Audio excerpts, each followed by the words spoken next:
तो बच्चों, जो हम आप लोगों को चैप्टर पढ़ा रहे हैं गतिमान आवेश तथा चुंबकत्व वाला, गतिमान आवेश का चुंबकत्व, तो उस चैप्टर का ये अगला टॉपिक है, यानी कि अगला डेरिवेशन है। ठीक, ये मोस्ट इंपॉर्टेंट डेरिवेशन आपके एग्जाम में हर बार आ जाता है। ठीक, एक बायो-सेवर्ट का नियम और ये वाला, ये दोनों में से एक जरूर आपके एग्जाम में आता है। ठीक, तो इसमें दिया हुआ है निर्वात की वैद्युतशीलता तथा चुंबकशीलता में संबंध स्थापित कीजिए, यानी कि वैद्युतशीलता तथा फिर चुंबकशीलता में संबंध स्थापित करना है। निर्वात बोल देता है या फिर वायु बोल देता है, तो आपको यही करना है। ठीक, दोनों में आपको यही करना है। तो इसे हम देख लेते हैं कि निर्वात में जो वैद्युतशीलता होती है वो क्या होती है, चुंबकशीलता होती है वो क्या होती है। ठीक, तो इसमें हम जानते हैं कि निर्वात की जो वैद्युतशीलता होती है वो आपकी होती है 1/4πε0। ठीक, ये आपकी निर्वात की वैद्युतशीलता होती है।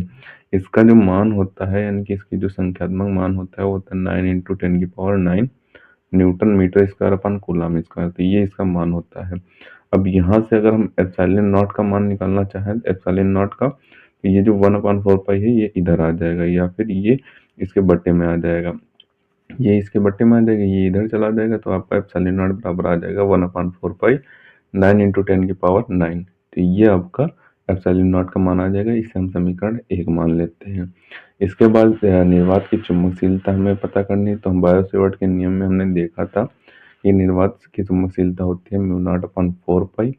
तो इसका मान जो होता है 10⁻7 होता है, और म्यू नॉट का जो मान होता है 4π × 10⁻⁻7, ये इधर चला जाएगा इनटू में, तो आपका म्यू नॉट का मान आ जाएगा।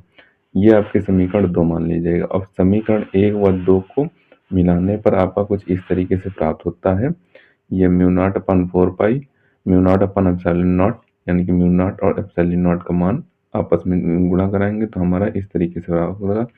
पहले हमने μ0 यानी कि 4πε0 10⁻4π 10⁻⁷ इंटू 1/4π 9 × 10⁹, तो ये हमने रख लिया। ठीक, यहाँ से आपका ये 4π, तो ये 4π कट जाएगा, बचा क्या 10⁻⁷ 1/9 × 10⁻⁹ 9 केवल। ठीक, ये बचा। अब ये जो 10⁻⁷ है, ये जब नीचे आएगा तो प्लस का आपका हो जाएगा।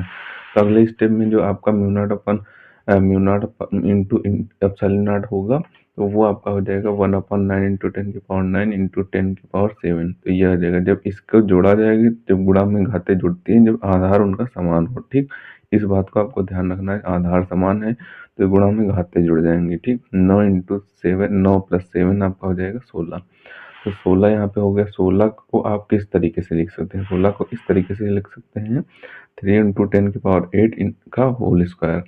इसे जब इस अंदर गुणा करेंगे तो आपका आ जाएगा 9 × 10⁻16, और इसका आधा हमने कर दिया तो इसकी पावर हमने बढ़ा दी। ठीक, तो आपका μ0 × ε0 का मान आ जाएगा 1/3 × 10⁸ का होल स्क्वायर। ठीक, ये आ जाएगा।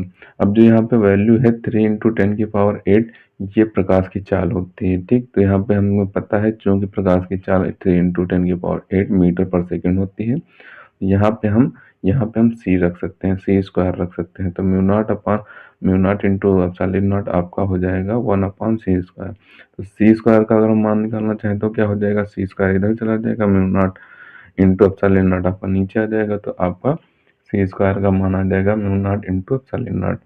c बराबर आपका क्या, जब स्क्वायर हटाएंगे तो यहाँ पे अंडर रूट चढ़ जाएगा, μ0 इंटू ε0, तो ये आपका टोटल मान आ जाएगा। जब आपका c के पदों में ये पूछता है, ठीक, स्थापित कीजिए c के पदों में निकले, तो आपको ये पूरा निकालना होगा। ठीक, आप यहाँ तक भी छोड़ सकते हैं, लेकिन अगर ये कर देते हैं अंडर रूट लगा के तो अब बेस्ट है। ठीक, आपका एक भी नंबर करने के चांसेस नहीं रहेंगे। तो ये आपका निर्वात की वैद्युतशीलता और चुंबकशीलता में संबंध होता है। ये आपकी होती है चुंबकशीलता, μ0 आपकी जो होती है चुंबकशीलता होती है, ये आपकी वैद्युतशीलता होती है ε0। तो ये आपके निर्वात में वैद्युतशीलता या चुंबकशीलता में संबंध हो जाएगा।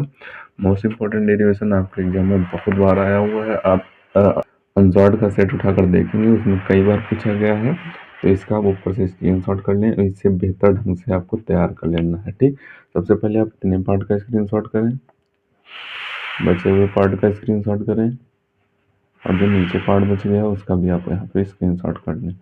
तो इसे आपको अच्छे तरीके से बेहतर ढंग से तैयार कर लेना है। इम्पोर्टेंट है, आपके एग्जाम में बहुत बार आ चुका है, आने के चांसेस भी हैं इस बार भी, और इससे पहले जो हमने बायोसेवर्ट का नियम पढ़ाया हुआ है तो उसे भी जाकर देख लें, क्योंकि वो आपके एग्जाम में हर बार 5 नंबर का पूछ दिया जाता है बायोसेवर्ट का नियम। उसे भी जाकर देख लें, ये आपके एग्जाम में 3 से 4 नंबर का आएगा, ठीक। वरना 2 नंबर में भी ये पूछा जा सकता है। छोटा सा डेरिवेशन है, आपको आसानी से कर देना है, क्योंकि इसमें निर्वात की वैद्युतशीलता आपको पता है, निर्वात की चुंबकशीलता आपको पता है, ठीक। उनको आपस में मल्टीप्लाई करा देंगे तो आपका आंसर आ जाएगा। आपको कैलकुलेशन करनी आती है तो आपका आसानी से ये डेरिवेशन हो जाएगा, ठीक। तो इसका आपने स्क्रीनशॉट लिया, इसे बेहतर ढंग से आपको जितना अच्छे तरीके से तैयार हो सके तैयार कर लेना। तैयार आपको कैसे करना है, तैयार करने के लिए आप सबसे पहले इसे एक दो बार रफ पर लिखेंगे देख देख कर, ठीक। उसके बाद आप इसे बिना देखे एक दो बार लिखेंगे। फिर तीसरे या चौथे दिन आप फिर से उसे बिना देखे ही रफ पर लिखेंगे। पहले एक बार देख लेंगे, फिर बिना देखे रफ पर लिखेंगे, ठीक। उसके बाद 7-8 दिन बाद फिर से एक बार प्रैक्टिस कर लेंगे, आपको वो 100% चीज़ तैयार हो जाएगी। 3 प्रैक्टिस में आपको ये डेरिवेशन तैयार हो जाएगा। किसी भी चीज़ को आप तैयार करते हैं उसके अगर इस पैटर्न पर आप प्रैक्टिस कर लेते हैं, 2-3 बार बिना देखे कर लेते हैं, कुछ दिनों के बाद 2-3 बार फिर बिना देखे कर लेते हैं, तो वो चीज़ आपको कंठस्थ हो जाती है। अगर किसी भी चीज़ को आप बिना देखे लिखते हैं, तो वो आपको 100% तैयार होने के चांसेस रहते हैं, ठीक। तो इसे आप अच्छे तरीके से तैयार कर लें। मिलते हैं किसी नए वीडियो में नए टॉपिक के साथ। तब तक के लिए धन्यवाद। और अगर अभी तक आपने हमारे इस चैनल को सब्सक्राइब नहीं किया है तो प्लीज़ सब्सक्राइब जरूर कर लें, क्योंकि हम इसी तरीके से क्लास 12 से रिलेटेड इंपॉर्टेंट टॉपिक को वीडियो डालते रहते हैं।